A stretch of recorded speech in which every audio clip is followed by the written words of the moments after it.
Hello and welcome to the commune. The rules here are simple. Don't go outside the walls during the day, don't leave a mess in the kitchen, and for the love of the great meatball in the sky, if you hear crawling under your bed at night, do not let us know. Yeah, I'm not even gonna try and monetize this video. Have you ever dreamt of being the president, or the prime minister, or hell, God? Have you ever thought that you had the solution, that you understood the problem, that given the chance, you could fix it all? Starvation, inequality, war, dissent, fear. You could fix all of it. Well, welcome to RimWorld. RimWorld is a colony sim with an intensive character and settlement management system. What does this mean? Well, it means that for every game you make, it generates a random world with random factions and random geography. Then you place your starting group of colonists wherever you want it, and you try to keep them alive. From here, it's all about your choice as to how you proceed. You have, as mentioned before, total control of your colonists, who they are, what they believe, what they want to achieve, when they sleep, where they eat. All of it is in your hands. You could, for instance, create a group with a religious ideology of being night owls and mole people, and spend your whole existence shutting out the outside world and crafting a perfect world behind your safe walls of granite and marble. Or you could start with a single colonist in the new DLC, be given the choice of friends or robots, and say, why not both? Create a colony so wealthy and lush that people flock to your borders, willing to sign on to any ideology or religion for the purpose of having even a fraction of the peace you achieved on a daily basis. Or, as many have done before me, with much further success, you can form a group of true parasites. Feed off of nothing but human flesh, take your power from the wind, build your homes in the ruins of nations long dead, and leave the smallest of footprints while you live out your day-to-day life on the strange world you now call home. Also, you can get the game banned in Australia again, because, you know, cannibalism. Well, all things being said and done, this strange world is where my story takes place. This playthrough, admittedly, started as a joke. On the night of Thanksgiving, I started a colony for the purpose of recreating the first settlers to what is now known as America. And by recreate, I mean that I was going to try to survive as a group of strictly cannibals who could eat nothing else, or the run would be called void in my mind. I would place them in a part of the map where they would be as close to several tribal factions as possible. And then, you know, just recreate history. Alright, if you can't tell by now, this story is full of, well, some pretty messed up stuff. If cannibalism and dark humor aren't really your thing, it's best to skip on this one. Just wanted to let you know. With the insurmountable odds in our attempt of survival on a whole new planet, our group found themselves in a particularly unique situation, escaping from our homeworld and finding ourselves plummeting to the surface of an unknown, frightening, but beautiful world. The crew needed to decide where they were landing, and to put it simply, what kind of impact they wanted to make on the world that would be their new home. They studied the fractured and worn records of ancient Earth to see clearly the achievements and, more importantly, the mistakes of their ancestors. They read of the nations of old, the deforestation and the constant greed and tribulation of the old worlds. But they found one history, one story, although fractured by time, that led them down the path of righteousness. They read of the Holy Pilgrims, who joined hand in hand, body and soul, with the natives of their new home. They read of how they shared knowledge and food and learned to live alongside each other. Of course, these recordings were entirely true and realistic. There's no way that anyone would take a single incident in history and turn it into something else for their own purposes. Either way, with knowledge in hand, and in the face of this great challenge, they chose to live minimally. They would not be extravagant conquistadors, pillaging what they could and tearing down the natural systems of the planets, but they would live like the settlers of old. They would learn from their neighbors and sustain themselves on the most prolific invasive species the galaxy has ever known. For when you look at it objectively, it is not the bugs nor the bots that were the greatest threat to our new home. It was us, the human scourge. They were the disease, and they would feed on the disease. Like a virus fighting cancer, they decided that they would not make the mistakes of their ancestors. They would only involve themselves with clean energy and would only grow things for the sake of achieving a higher understanding of their material world. All while they spent every day, every night, every labor, and every meal cleaning their new planets until there is nothing left. The merry band was led by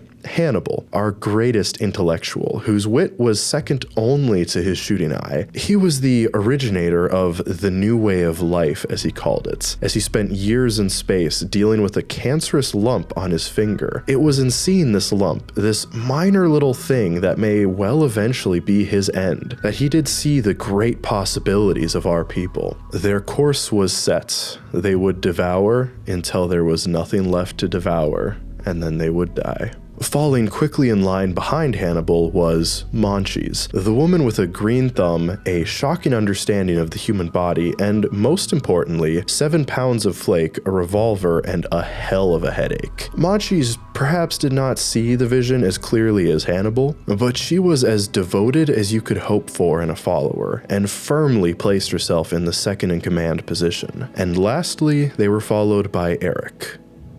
Eric wasn't very bright, but she liked to hit things really hard. With our merry band united, they quickly gathered what they could onto an escape pod and launched. Landing hard, they found themselves out in the open, exposed to nature. It was frightening seeing so much space, so many resources, such an open sky after so long. But they kept their heading and found the perfect place for a group of parasites to dig into. A ruin lay to the northwest, and with a little modification, it would be their new home. Crypts were cleared, monuments toppled, and while some walls were torn down, others were raised to encapsulate the space. Soon, they had a large space to call home. It wasn't much, but the roof over their heads helped calm the group. They had built a storeroom and started to settle into the daily life they had laid before them. However, their relaxation could only last so long. As they looked at their supplies, they found they were running out of fellow crew. They were running out of survival rations. Yeah, that's it. Survival rations. Luckily, the true god they began to worship, the great meatball in the sky, sent them a gift. Another crashed colonist smashed into the ground just west of them. Stephen was his name, and he was dying. How luckily they found him. Looking at this dying man, the group saw it, their first source of pain for the planet they were falling in love with, their first trial on their journey to save their new home. There was just one problem. None of them had ever made emergency rations before. Okay, real quick. The systems of RimWorld can oftentimes be less than self-explanatory, so it took a little bit of work before they could finally find a way to turn in ingredients into a meal. After much trial and error and some minor spoilage of meats, Hannibal resigned himself to his true animalistic nature and, shall we say, ate without a table. This was not great for morale, but it sustained them for the time being. Realizing, however, that they were only just barely surviving, they knew that it would take more than their current means to truly thrive the way they had hoped. So, they went about planting the fields and caring for it lovingly, so that the vegetables they grew there could help them better understand their place in this world. Along with this, they built a secondary building. Unfortunately, it meant a larger footprint, but it was necessary. necessary. This would be their storage and kitchen until they learned what to do with their livestock. The building was completed not a moment too soon as their first visitors arrived. The tribe showed up to introduce themselves, to offer trade, and to teach the newcomers their ways of survival. The newcomers accepted. Then they figured it out. As it turns out, all you really need to do is not think of humans as parasites per se,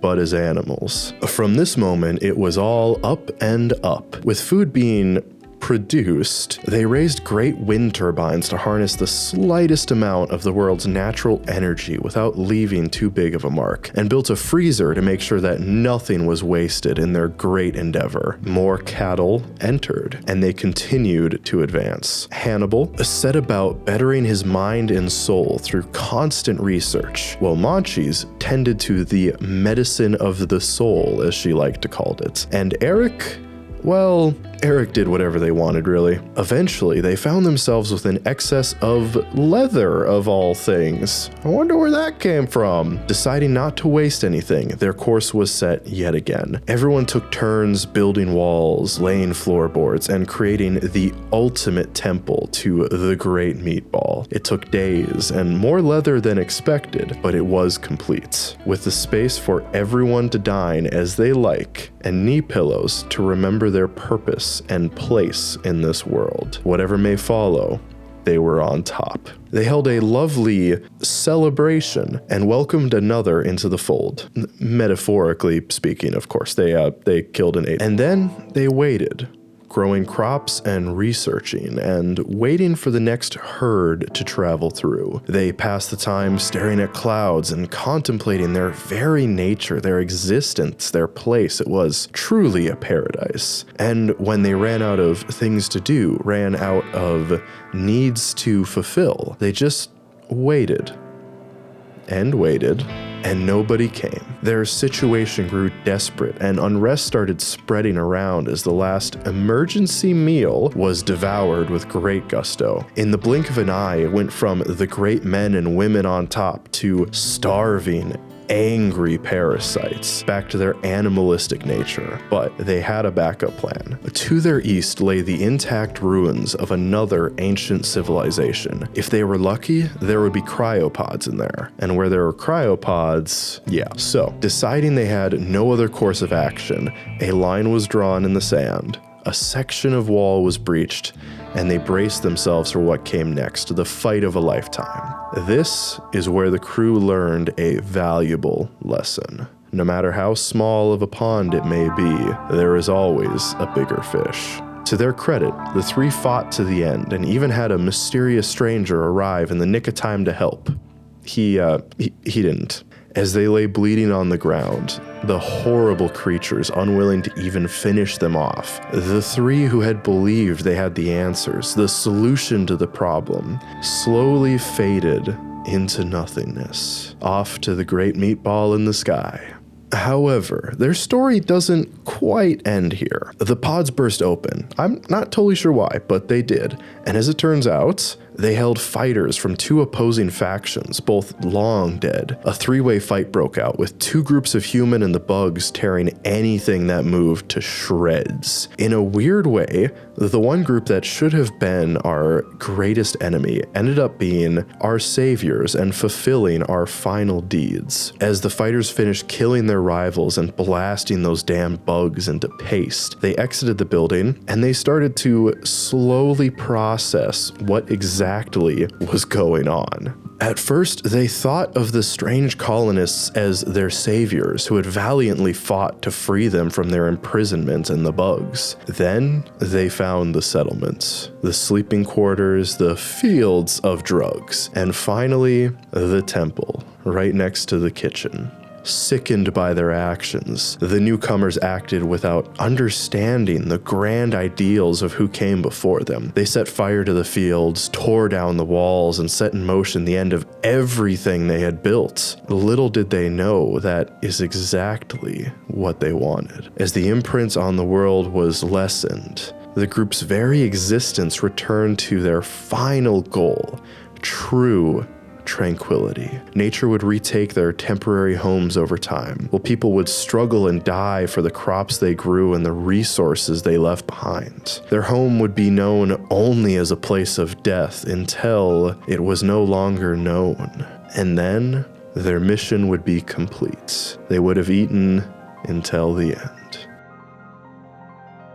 Holy hell, that was dark. Apologies for that, but let me know what you guys think of this weird little story. Anyway, as you can tell, this run didn't exactly go on for that long. We died pretty quick, but I'll be honest, probably about 60% of my RimWorld runs end like this within the first couple of weeks. So I honestly think it's a pretty good story despite the weirdness of it all. Also, I would like to apologize for the late upload. I had planned to get this video up for Christmas, but as it turns out, I work at a place where you work over holidays, and now it's a New Year's thing, so Happy New Year! Yeah. Anyway, that is it. As per usual, I am Nobody, and I will see you wherever our stories may lead.